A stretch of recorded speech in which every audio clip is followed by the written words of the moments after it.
Welcome to the Carey Nieuwhof Leadership Podcast on YouTube. My name is Carey Nieuwhof, and my goal is to help you lead like never before. So what I do every week is I sit down with world-class leaders and church leaders, business leaders, and I talk to them about what made them who they are and try to have the conversation with them that you would have if you got to sit down for lunch with them or have dinner with them or really got to spend some time with them. So we go into the backstory and we explore what made them who they are and some of the principles they've learned along the way. So if you enjoy this episode, I would love for you to like it, to subscribe, and also to share it with your friends. And in the meantime, here's today's episode. Rich, welcome to the podcast. It's just great to finally have you on. Thanks for having me, Carey. Love this podcast and look forward to our conversation. Well, me too. So we have a lot of young leaders listening who are either have just done or will soon do what you did, which is to take over an established church as a lead pastor, right? Succession almost never goes well. But I would say, how many years ago was that you took over for Pete Scazzero?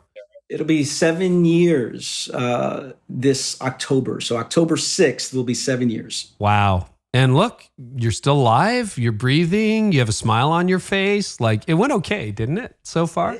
It went a lot better than many people thought it would go, and myself included. So I'm so grateful just to be in this place and see how New Life continues to thrive.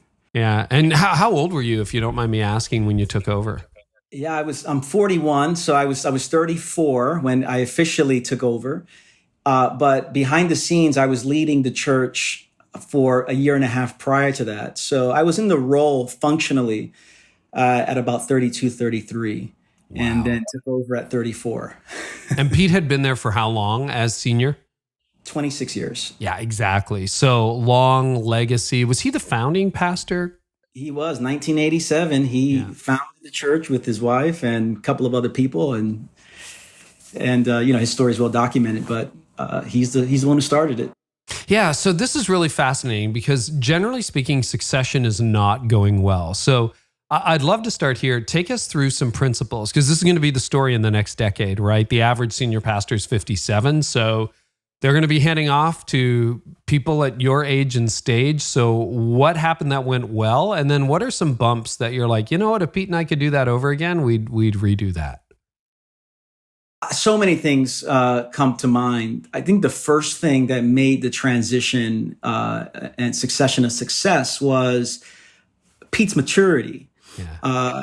And it seems to just be like, yeah, of course. But I think his own work that he did, seeing a therapist on a regular basis, talking about what it means to let go, his own interior work that he did was pivotal for the transition. And so his own emotional maturity. I also think about, we brought in outside consultants, and one consultant in particular helped us to navigate very clearly the succession process. And so if it was left up to us, we just wouldn't have the objectivity to make some decisions. So he came in, we brought in a consultant, and we had a 3-year chart with various categories: preaching, vision, hiring, firing, leading staff meetings, and at what percentage would Pete be doing it this year and what percentage I'd be doing it this year. And then, as the years progressed, the percentages would change.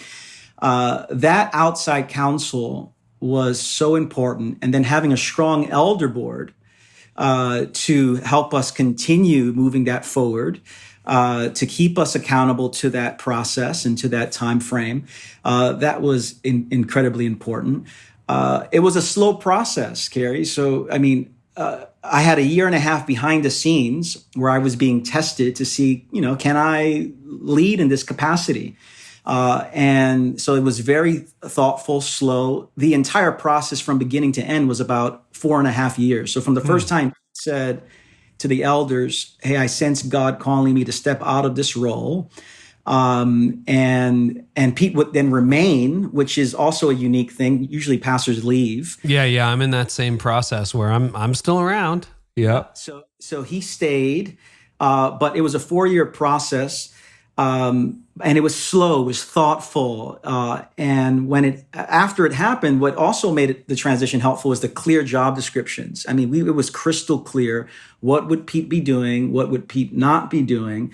And what would his salary be for the first few years, and then afterward there. So we talked about all the what tends to be difficult things to talk about with succession and transition. So his maturity, outside counsel, a strong elder board, a slow, methodical process, clear job descriptions.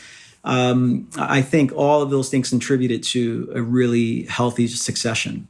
It's funny that you would start with maturity, because in the not so good stories I hear, that seems to be a real issue, that, this 50, 60, 70-year-old lead pastor just didn't have the emotional wherewithal to be able to handle it. And from the outside looking in, Pete's been on the show before, we'll have him again, so I'd love to ask him this question. But from what you can see in your seat, what were some of the issues that Pete had nailed down that made it possible for him to step away without becoming that overbearing, overreaching, meddling person that kind of destroys things? Like, what are the shifts he would have had to make to do that? And what did you benefit from?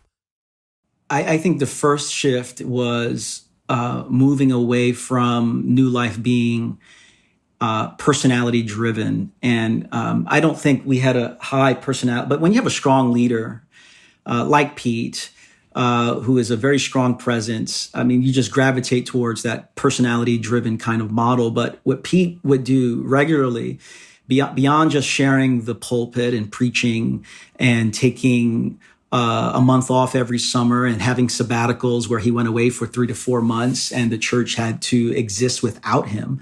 I think that set us up that, the church is not built around Pete's gifts. The church can function and flourish as a body with people stepping in with their own and leading with their own unique gifts. So I think Pete created a culture where the church did not have to function and exist based on his gifts and his presence. That's probably the biggest thing. So by the time, as he was slowly transitioning, he started preaching less, and the congregation began to see, we're not building this church around this guy. We're building this church around, Jesus and a community of leaders that we believe can take us forward. So I think it's, and then again, back to his own inner work. I think Pete, most pastors don't do the kind of inner work that makes succession successful. And he had to wrestle with, who am I apart from this position? Who am I apart from the attention I'm going to get? Rich is going to start getting a whole lot more attention than I'm going to get from our congregation. And he noticed that very quickly. The other thing I'd mention just in passing, Carey, that made it successful is we talked all the time. All the time about during the transition, after the transition, we just talked all the time. And I'm grateful. I mean, I was 34 years old. I needed someone. And so, whoever's taking over needs to have some level of their own security that they can withstand a presence like Pete or like you, Carey, there. You just need a solid self to say, I'm okay with their presence here, and I'm going to lead in the way that I believe God has called me to. And so I had to delineate and distinguish between when are the moments when Pete is Moses's father-in-law, Jethro, giving him advice, and when is Pete Saul trying to give me armor that doesn't fit me? And I'll tell you, there are times where Pete, we're both. Right. There are times where he was giving me his armor and saying, Rich, I do it this way. And I said, that doesn't feel right. And there were times he was Jethro for me, giving me wisdom.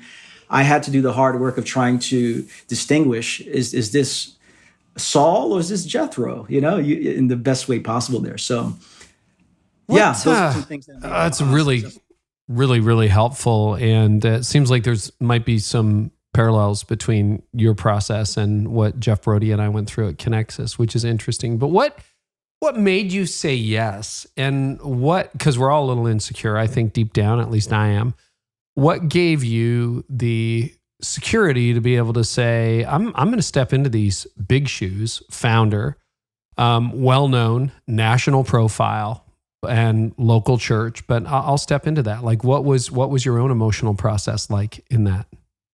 A couple of things. One is I knew God spoke to me, I think, deeply in a college class that I took at, I went to Nauen College. I was taking a leadership and administration class. I was 21 years old, and we were talking about various leadership styles. And, from entrepreneurial style to someone who's going to systematize, build systems around. And there was one profile of a leader that I thought, oh, that's me. I'm going to take what someone has already established and I'm going to build on it, not just build systems, but help carry it forward. And deep down inside, even when my friends started planting churches left and right, and I felt the urge to plant a church myself, I just knew this is not what God has called me to do. God has not called me to plant a church. God, I believe, has called me to build on what someone else has done. And I still try to plant a church, but it just never worked. It just didn't work out in terms of the denomination I was looking to work with. And then I got a call from New Life to be an assistant pastor there. But it was my own internal call of, yes, this is the kind of role I saw myself in for many years. And so when the opportunity became available, I just sensed that was God's confirmation of, yeah, this is who I am. The other thing is, Carey, I know I'm a good preacher, and I think my preaching gifts, I felt very confident in my preaching gifts. And I know Pete, we're very similar and we're very different. And I think my preaching gifts, I thought, were strong enough to lead this church in this capacity, as well as just the ways that Pete was discipling me. I thought I had enough from him in terms of growing in self-awareness, leadership practices and strategies and such. But I just had a confidence in my own gifts that, I don't want to live a false humility, and I don't want to be, but I know what I'm good at. And I thought, I think I could do this well with the proper parameters around me. Once you got into the lead pastor seat, the senior role, what was the biggest surprise, Rich? The biggest surprise was how fast my shadow side came to the surface. And what I mean by, I remember Bob Beal. Are you familiar with Bob Beal? I know the name, never met him. Yeah. He's written books on, he was a consultant for us, and he came in and said, Rich, there are 4 years to every transition, and every year has a name. And don't mix up these years. And so he said, it's going to take you 4 years to come up to speed. And he said, that's basically what it takes for the average person in any new role. And so he named the years. He said, the first year is orientation. The second year is experimentation. The third year is evaluation. The fourth year is acceleration. You'll come up to speed at that point. And he said, don't mix up those years. Don't try to accelerate when this is a year of orientation. And I thought, yeah, no problem. And then I got into the role, and I thought, we need to plant 70 churches in the first 3 years. And I was trying to justify my existence as a pastor and a leader. I wanted to show the church I have gifts and I'm different than Pete. And so I was just surprised. And I started moving in a particular direction. And one of our pastors said, I think we need to pause for a moment and discern God's will. And we had been reading one of Ruth Haley Barton's books on discerning God's will together. And there was a really nice process of discernment. And one of our pastors took that, kind of adapted it to our own situation. And by the end of the 2.5-hour discernment meeting, prayerful meeting, it became really clear, this is not the right timing. This is not the right decision. And 7 years later, we're looking to start our first church plant next year. But it took 7 to 8 years to get there. But I was surprised at how easily my shadow side, my need for validation, my need to prove myself came to the surface. It very quickly happened. Yeah. And on that note, how has becoming the senior leader threatened, improved, or changed your spiritual health? It's a different seat. And almost everyone I know who stepped into it is like, oh, here we are. This is really different. and you can't explain it. You can't anticipate it. So how has your spiritual health morphed or emerged? There is definitely an intensity of being the lead person. And so lots of projection coming my way when people with their unresolved family of origin issues are going to now see me as an authority figure that represents all of their unmet needs and such. So I'm 34 years old and I have 50 and 6-year-olds that are talking to me like I'm their father, or upset with me like I haven't affirmed them. And I'm thinking, I'm 20 years younger than you. And so the level of projection is very difficult, which is, why Pete would tell me over and over, the higher you go, the more self-aware you need to become. And so the weight that was put on me to grow in self-awareness, to confront my own unresolved issues, that was a weight, and that was heavy to be self-confrontational, compassionately, self-curious and confrontational with myself. But that's what I think about. It's different when the buck stops with you. There's just a pressure that I didn't feel when Pete was in the role. So growing in self-awareness, I think it changed the trajectory. I have to be the most differentiated person in the organization or in the church. Because the differentiation of any church is dependent upon the person who is shaping the culture most. And so I had to really learn about that. Can you explain what you mean by differentiation? Differentiation, my definition, it comes out of family systems theory. And Sure. My definition of differentiation is remaining close to myself and remaining close to others in times of high anxiety. And it's rejecting the two polar extremes of enmeshment or cutting people off, which is often what happens in leadership context and in marriages and all that. How can I remain close to myself and close to you, especially in times of high anxiety? And so someone who's lowly differentiated will either go down the road of enmeshment, where I'm going to do what you want me to do. Why don't we have another prayer meeting? Why don't we have these kinds of small groups? Why don't we have 3 services on Sunday? Well, let's do it then. All right. And I'm not clear within my own self, or I'm going to cut everybody off and do whatever I want to do and hurt relationships and such. And so to grow in that, where I need to be clear about my own vision and where I sense God calling our congregation, while remaining close to people who may disagree, especially in times of high anxiety, really creates a culture. Which was your tendency, to cut yourself off or to get enmeshed with others?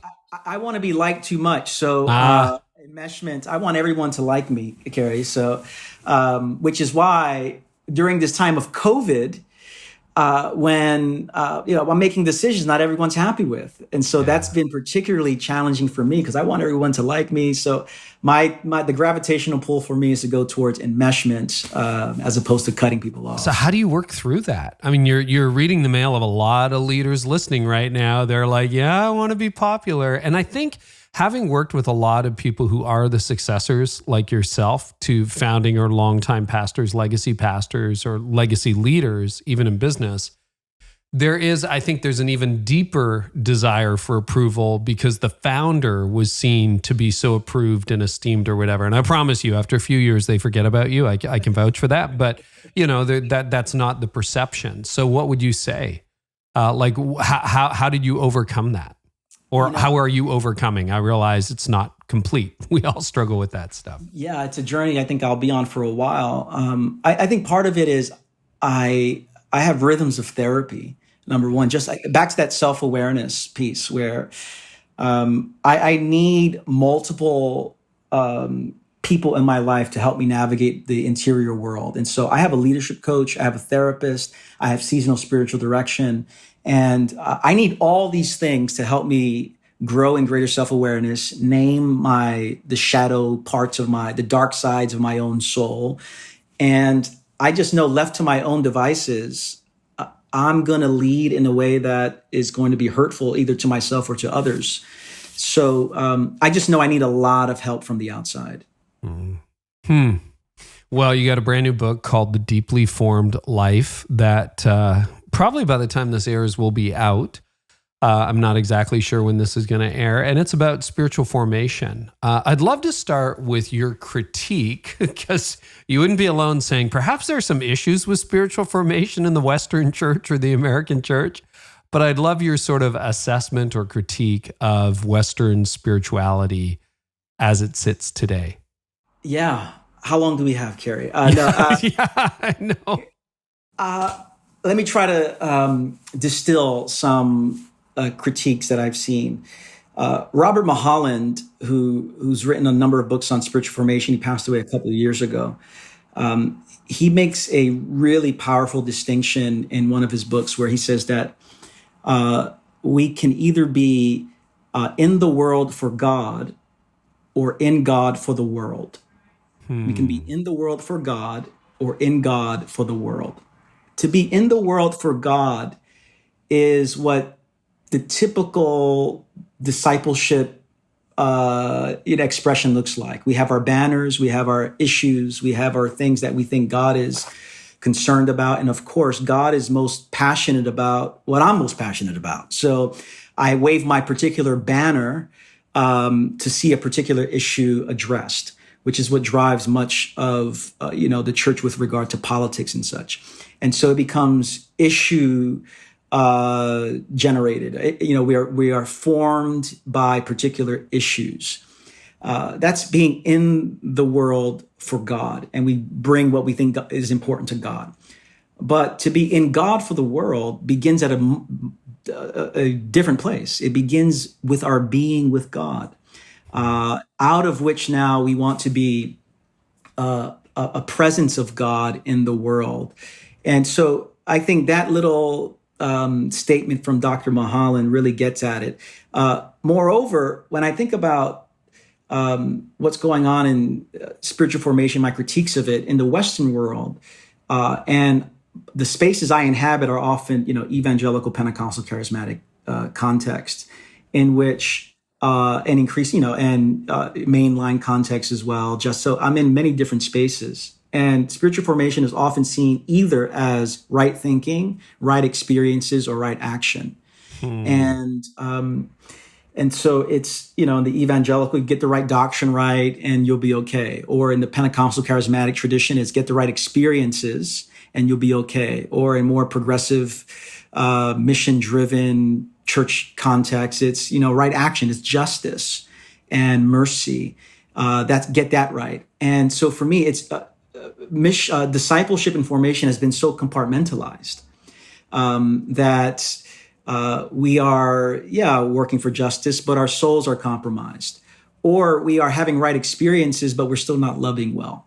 And so how do we hold these things together? Lastly, I'd say about this is spiritual formation, discipleship is often begins and ends at behavior modification. And, change your behaviors and you'll be okay.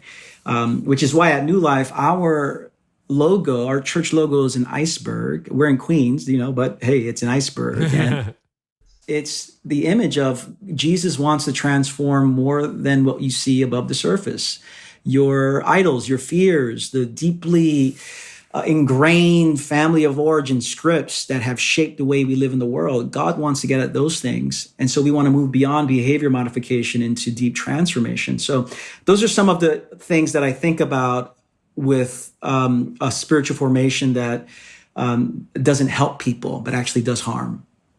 I've been thinking a little bit about spiritual rhythms, disciplines, and even the monastic order. Not that that's part of my life or tradition, but probably my all-time favorite book, I don't know whether you would have read it, is Genesee Diary by Henry Nauen. It's just when he went into a Trappist monastery in upstate New York in 1974 and just subjected himself to the rhythms of monastic life. I think it's fascinating. And yet you see, like, most people don't have a spiritual discipline. It's like, well, I had 5 minutes with God this morning or in the car, or, I went for a walk or whatever. Do you think there's a connection between that and purposelessness or the spike in anxiety or some of the issues? Like you just look, we seem to be an untethered, unhinged culture, even in the church. What is the connection between spiritual disciplines and all the problems that we're seeing in people? Yeah, I think insofar as the rhythms that we give ourselves to help us to be present to God, to ourselves, and to others,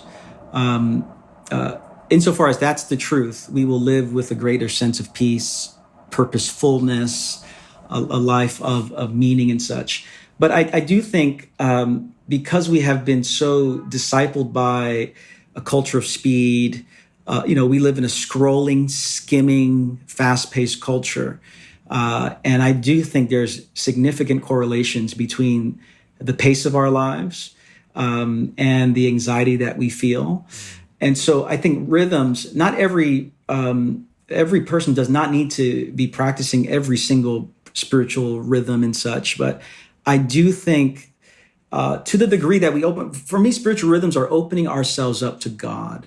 And whether that's in silence, whether that's in the slow reading of scripture, whether that's in Sabbath keeping, I think if we are connecting ourselves to God in that way, that sense of meaning will start flowing, but it takes time. Henry Nauen, speaking of Nauen, he would say, it's in prayer. You don't see change while you're in prayer. It's only when you look back that you actually begin to see something has happened. It's Kierkegaard's statement that, life is lived forward but understood backwards. It's I see in retrospect the ways that God has been moving in my life, but it takes significant patience and a commitment to remain in those rhythms, which is why there's a prayer that I teach our church to, ask the Holy Spirit to, produce in us a desire to pray more. And it's, Lord, give me the desire to seek you more and more. And when that desire is not there, grant me discipline to do so. Like I want to pray out of deep desire. And then I know that there are times I don't want it at all. I'd rather just be playing a video game. And, but Lord, give me discipline to seek you more and more. So I do think there's a significant correlation between the lack of spiritual rhythms and the deep anxiety and purposelessness that people feel. How is typical churchy spiritual advice unhelpful? When I think about churchy spiritual advice, the challenge with it is it's very simplistic. Yeah, can you give us a couple of examples of what you think simplistic churchy advice would be? 100%. You got to just rejoice in the Lord always. Okay, so Paul said, and not that it's very biblical. It's actually true. It's true. However, the same Bible that says rejoice in the Lord always has a book called Lamentations. Okay, praising God and lamenting are not mutually exclusive. But churchy advice says it stays within the simplicity, the simplistic nature of just life. And so another one is, I think of churchy language, God will give you clarity. It just sounds great. And I remember a story told about Mother Teresa where someone came up to her and said, Mother Teresa, can you pray for me that I would have clarity? And her response was, no, I will not pray that you have clarity. I will pray that you would have trust and decide, And I thought, wow, that's a disorienting prayer. I want clarity. Mm-hmm. But sometimes God doesn't give any kind of clarity and we have to just move forward. And so churchy advice it's pretty simplistic. It's not nuanced. It doesn't see the multiple layers at work. It's easy. And it's a weird world we live in. Let me try this theory out on you, because I'm thinking back over decades of ministry, and often, I don't even know how to express it, but like I've got actual people going through my mind, and often when people have those simple spiritual answers, they come from a good place. They're good people. They actually love Jesus. But, no pain is allowed. But I look into their lives, and the better I get to know them, the more I think I think you're using that as a mask for your own pain, that there's such deep pain and such dysfunction. And, you want to praise the Lord and you want to lift your hands and you wish worship was more joyful. And, you're anytime someone's down, you're like, oh, we're going to be there for you. But I'm like, is there an ocean of grief underneath that? Have you ever seen that? Or do you think sometimes we mask our own emotional angst with these little trivial spiritual bandages? Yeah, I think I absolutely think it's underlining grief, fear of losing control. I mean, when we have these biblical platitudes and theological cliches and such, it's our way of maintaining control when we feel totally disoriented. And so it's our way of convincing ourselves things are going to be okay, when in fact, I think the invitation from God in these moments is what's happening inside you. What is God trying to tell you? What do you need to hear in this moment? But we want to remain in control. And I'm a 7 on the Enneagram. I'm accustomed to pain avoidance, and I can use every Bible verse in the book to keep me focused on all the good and happy things that are going on. But I think these things are often a mask of our own grief, sadness, and reveals our deep desire to be in control and our vulnerabilities. Right? If I like your categories, and may have heard them before, but you just said them so clearly. Right thinking for evangelicals or conservatives, right expression. Did I get that right? For people, experiences on the charismatic side, and then right actions on the social justice, maybe perhaps more progressive thing. And I wonder if all of that, to one extent or another, and all of them are needed. You should have a good experience. You should have good thinking and doctrine, and you should have good action. I mean, it all goes together.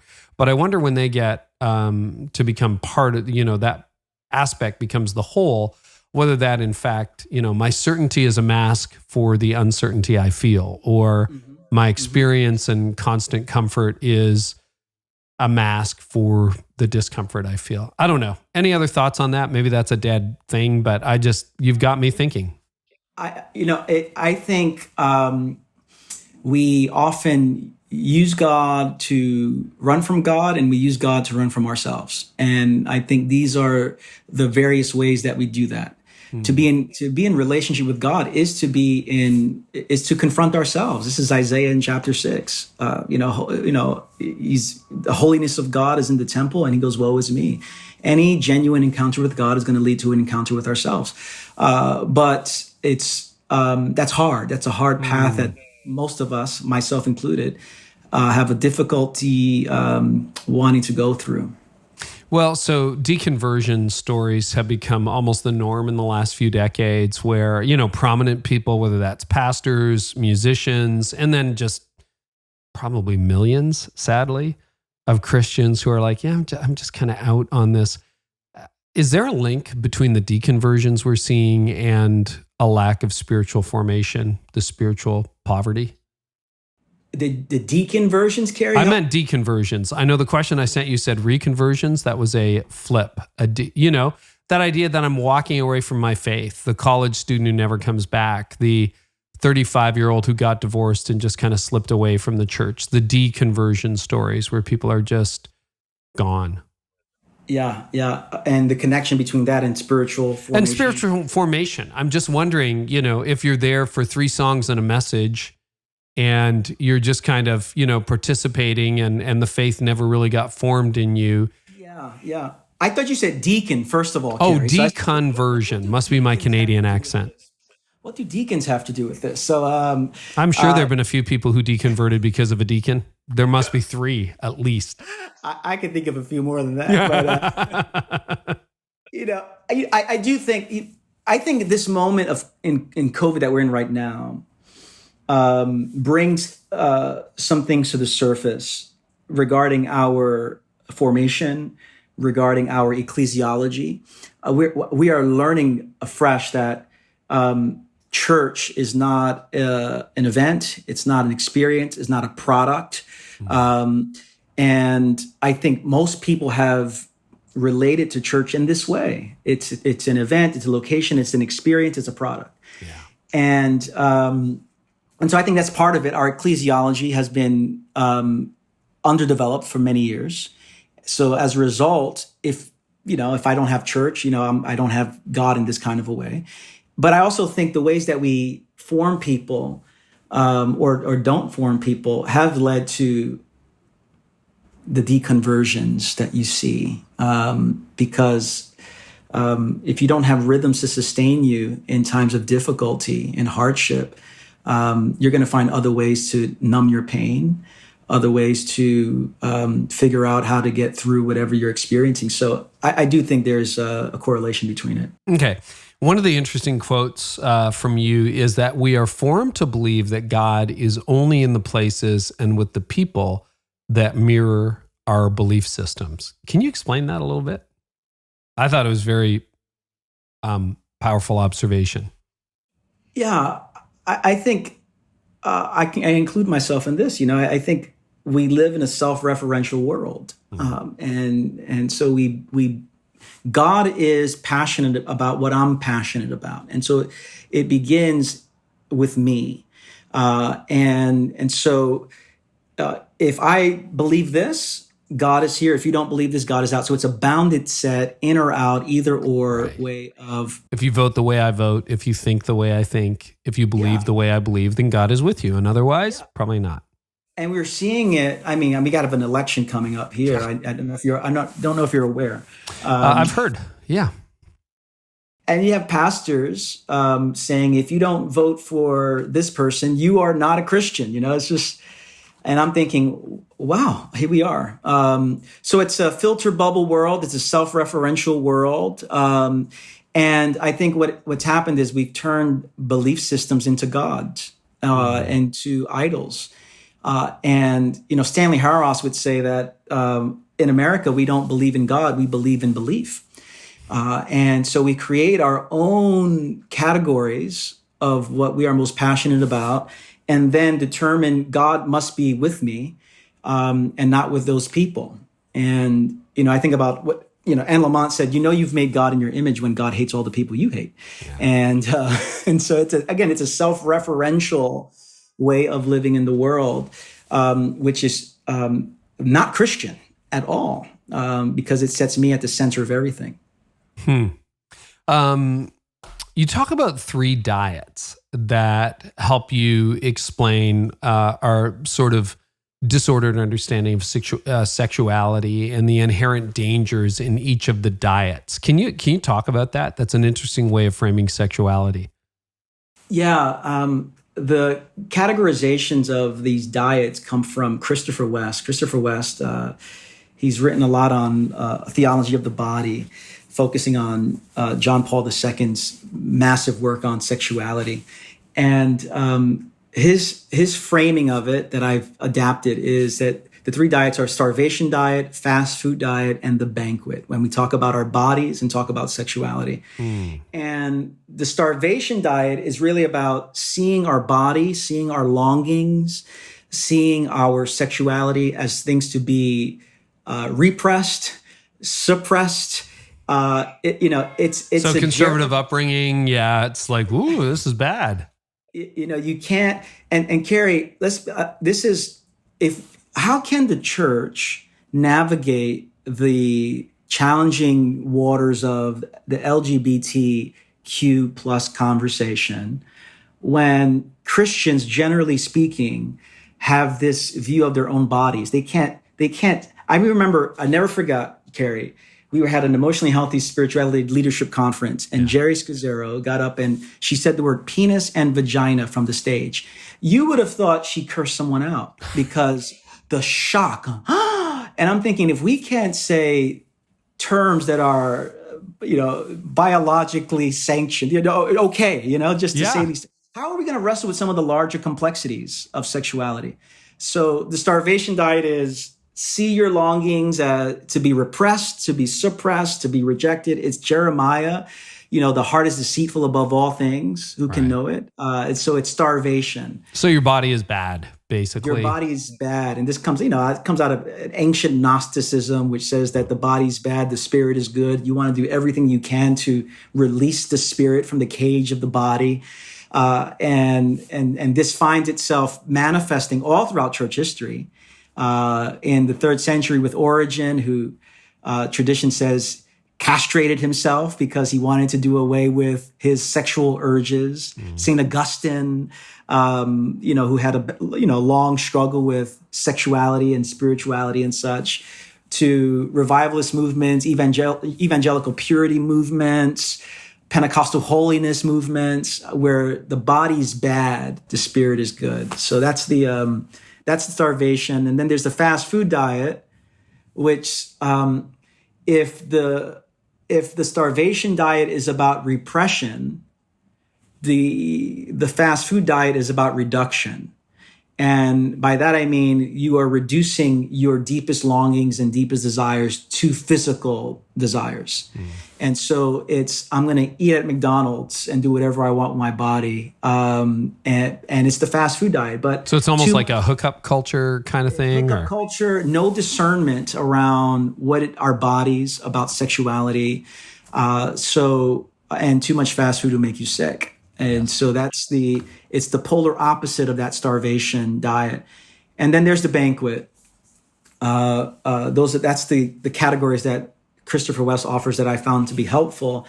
And the banquet is really about, what does it mean to cultivate intimacy with God and with others?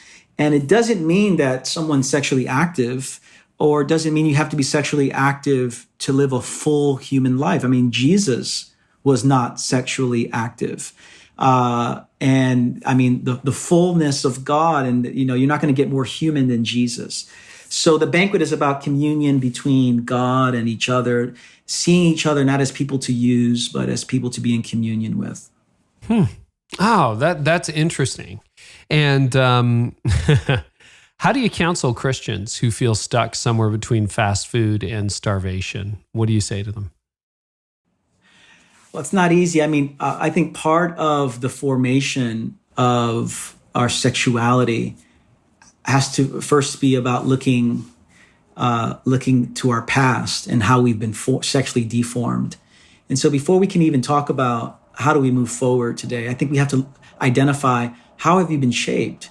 How have you been formed? What are the sexual messages deformed sexual messages you've inherited? And let's talk about that before we can talk about how to move forward. Because, at New Life, we say, Jesus lives in your heart, but grandpa lives in your bones. And by that, we mean, we all have positive legacies that we've inherited from our families of origin, our parents or grandparents, but we also have some negative legacies. And one of those negative legacies is often the ways that we have been formed to think about sex and sexuality from our parents, from our churches. So I think there's a lot of work that needs to get done to identify those things before we can even talk about what it means to see our bodies as a good gift for the world around us. It's interesting that you would include so much on sexuality in a book on spiritual formation, The Deeply Formed Life, because normally you would expect prayer, Bible, worship, right? Which is part of it, but you actually camp out on sexuality a lot. Why did you do that? On one level, what I'm attempting to do in this book is to offer, an ambitious reframing of spiritual formation. And, the deeply formed life for me it's a life that's shaped by and for Jesus and the world, of course, but in a way that is robustly integrative. And you're right. Usually books on spiritual formation are about your private disciplines, the prayer, the Bible, the silence, the solitude. But as I look at the world we live in, I think we have to be thinking formatively about many different issues. And I mean, the 5 I talk about in our, contemplative rhythms, racial justice, interior examination, sexual wholeness, and missional presence. And for me, I'm trying to think formatively about these areas because these are, as a pastor, these are the areas that I think are really significant for this particular cultural moment that we're in. To think not just biblically or theologically, but formatively, formationally, how do we live from a different center when talking about these things? Porn, and we'll get to some of the others in a moment, but porn is such a huge issue for people, also for leaders, also for pastors. What would you say to someone who says, Rich, appreciate what you're saying, but I'm somewhere between starvation and fast food, and at least in my thought life, I don't know how to get to the banquet table. Any advice for leaders who would say, I'm stuck in that path, either mentally or physically? Yeah, and when I think about things like porn or any addiction for that matter, I think we need a reframing of it as well. And it's often the case that when someone hears that someone has been addicted to pornography or what have you, it goes right into behavior modification. You shouldn't do that. That's not right. As opposed to these are various ways that people are numbing their pain.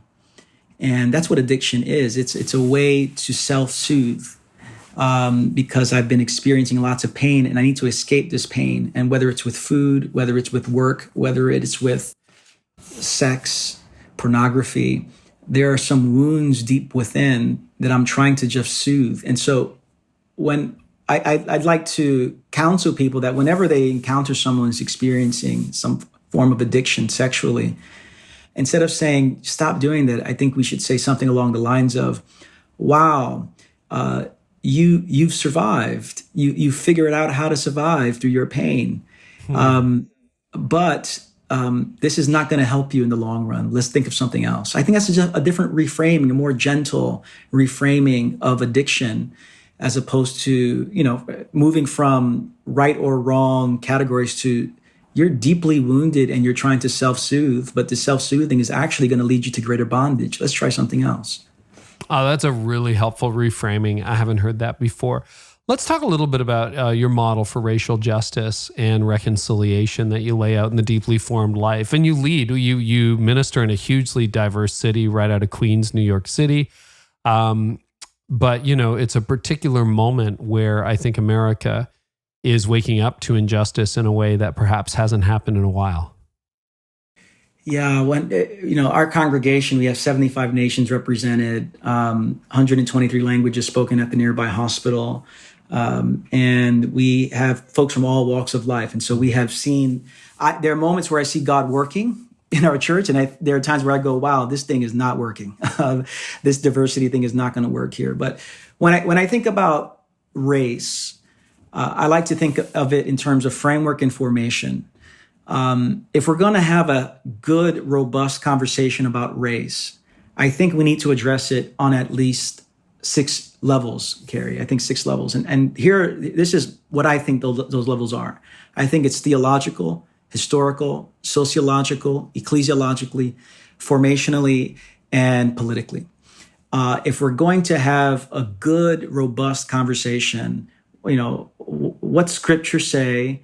Where have we been historically? What are the sociological data that we need to pay attention to?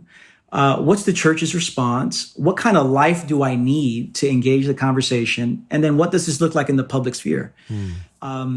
If we're not having those conversations on those layers, we're going to have a pretty limited, myopic view of this massive issue. And so when I think about my approach, that's the framework for it. And then when I think about formation, what I'm attempting to do is to help people live with greater self-awareness so that they can make courageous decisions about what it means to move beyond the racialized world that we live in, that sees hierarchies, that sees matters of race being expressed not just individually, but interpersonally and institutionally. In the book, I just talk about various racial habits to cultivate so we can move to greater freedom and greater love, not just personally, but also publicly. Can you name 1 or 2 of those habits? Yeah, very similar to the chapter on, sexual formation, in terms of racial formation.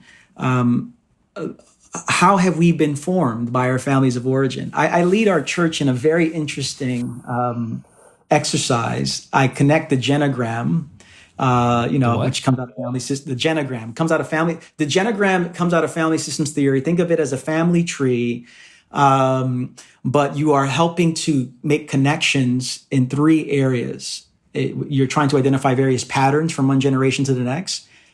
Trauma. This is my rendering of it. And the various scripts that you've inherited, whether consciously or unconsciously.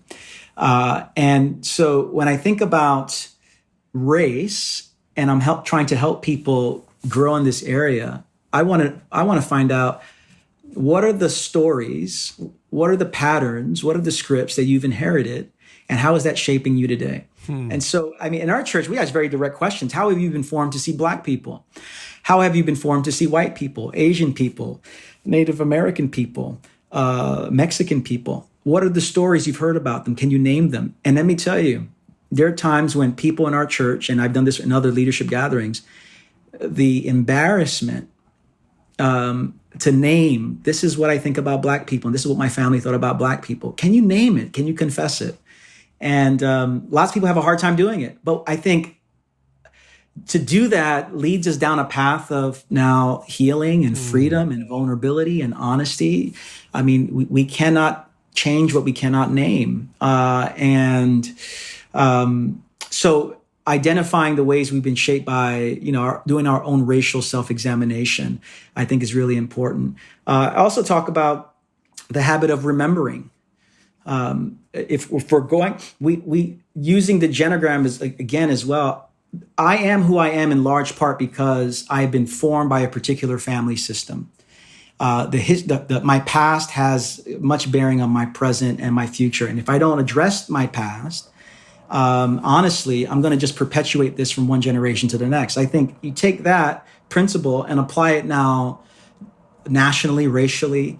We have a particular history in this country and in this world. And unless we are able to be honest about that history and the residue of that history today, we're going to have a hard time moving forward. And so most people want to forget. They live with a cultural amnesia when it comes to race. And so those are a couple of practices that I try to help people dive into to walk through the way of healing racially. Well, there's so much else. Anything else you want to touch on before we wrap up? Anything else that you're like, oh, I want everyone to know this? When I think about leaders, whether in the marketplace, pastors, and I think about the particular moment that we're in, I'm aware that our rhythms are all messed up. And I think the greatest gift that leaders can give themselves in this moment is the gift of Sabbath. And I think it informs everything else we do. Sabbath is just a 24-hour period with no have-tos or shoulds, which is to result in deep rest and renewal.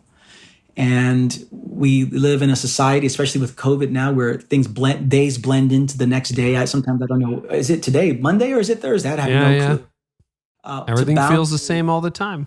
Yeah, it's Groundhog's Day, And the container of the Sabbath for pastors and leaders, I think, is really critical to sustain the work that we do for God. And with regarding that, I'll just end with this story, Carey. If you have any other questions, I'm happy to answer them. But when I was interviewing for the position to pastor at New Life, Pete interviewed me, and it was the last interview. And we're at this diner. I ordered grilled cheese sandwiches and French fries, and Pete is notorious for stealing French fries off other people's plate. So I'll just throw that out there. Well, now so it's out there. Okay, thank you. He's grabbing my fries. I'm going, what is this guy doing? I just met him, And so we were talking, and then he goes, Rich, do you know the only way you'll get fired here? And, I sat up a little straighter. And he said, the only way you'll get fired as a pastor at New Life, and I think he was speaking a bit hyperbolically, but his point was well taken. He said, the only way you'll get fired is if you don't take time to keep Sabbath. And I thought, that's odd. I thought he was going to say, if you don't work your tail off and all that, get fired. He said, if you don't keep Sabbath, he said, because if you don't have that kind of rhythm, you won't have the life with God deep enough to sustain the work you're doing for God. And you won't make it. And I took that to heart, and I've been, practicing Sabbath the last 12 years, and it has meant the world to me to recognize that this church is not built on me, and is not held together by me. Jesus Christ is before all things, and in him all things hold together. What's your Sabbath look like? It may vary, but just give us a little snapshot. 6 p.m. Friday to 6 p.m. Saturday. That's the period. We have 4 movements or 4 categories of Sabbath that we teach at New Life: just stop, rest, delight, and contemplate. And so, number 1, I'm stopping all work. Literally stopping all work. No emails, no phone calls, no sermon prep. I'm stopping. Resting is, I'm napping from time to time. I'm trying to. What are the activities or no activities that give rest? The big part is the delighting piece. And Carey, this is the area that I've struggled with for 12 years. It's the older we get, the more delight deficient we become, which is why we are to be like children. Children have no problem delighting. Yeah. And so what are the things that produce joy and delight in me? And how do I pursue those on the Sabbath? What are 1 or 2 things that are doing that right now for you? Sports is great. So I love exercise, basketball. It's huge for me, which is why in this COVID season has been so difficult, because they took down all the rims in all the local playgrounds during COVID here in New York. And all gyms are closed. So that's one area that gives me great life. Reading, of course, I read extensively. Meals with family. Those are things that really produce joy. And then that last part is just contemplation. How am I spending intentional time with God during this Sabbath? So those are the 4. Now, with 2 small kids, there are times where the Sabbath feels like heaven, and there are times where it feels like hell. Yeah. And I go, that was not a Sabbath. Our kids, I feel even more tired because my 6-year-old and my 11-year-old. But we get 52 of them a year, so we try the next week. Try again. Yeah.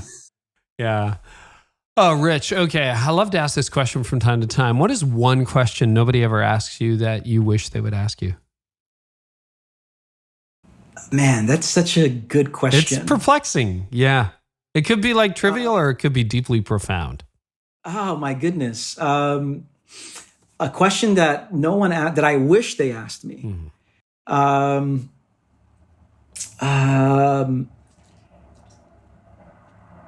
Let me think here. I wish people ask, and I can't say people don't ask me this. People rarely ask how my children are doing. Oh, wow.